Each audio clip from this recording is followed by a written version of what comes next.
Je suis très heureux de présenter un nouveau spectacle à La Tempête. Le spectacle en l'occurrence s'appelle Rest and Watch.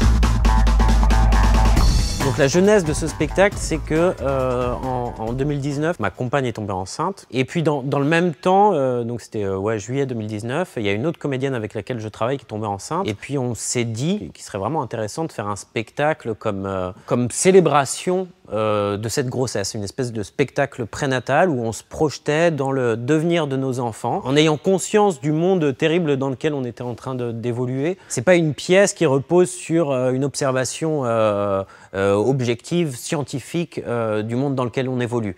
Mais effectivement, le confinement, avec tout à coup cette contrainte, ne rien faire, ne pas sortir, a été une source d'inspiration. On imaginait que nos enfants inventeraient un système de pensée. Ce système de pensée s'appellerait Rest and Watch.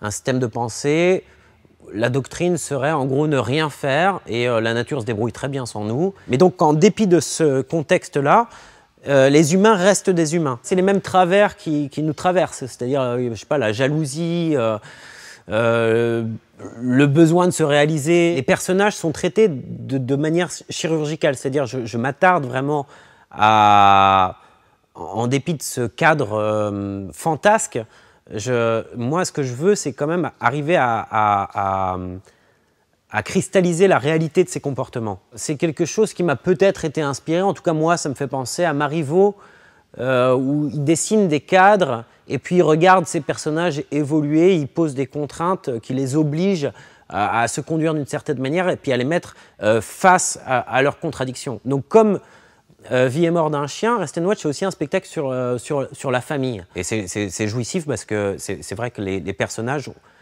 Jacinthe joue le rôle de Jacinthe, il y a un autre comédien qui campe mon personnage, mais Hélène joue le rôle d'Hélène et les personnages dont on parle sur scène existent vraiment. Ce que j'utilise de mon histoire, c'est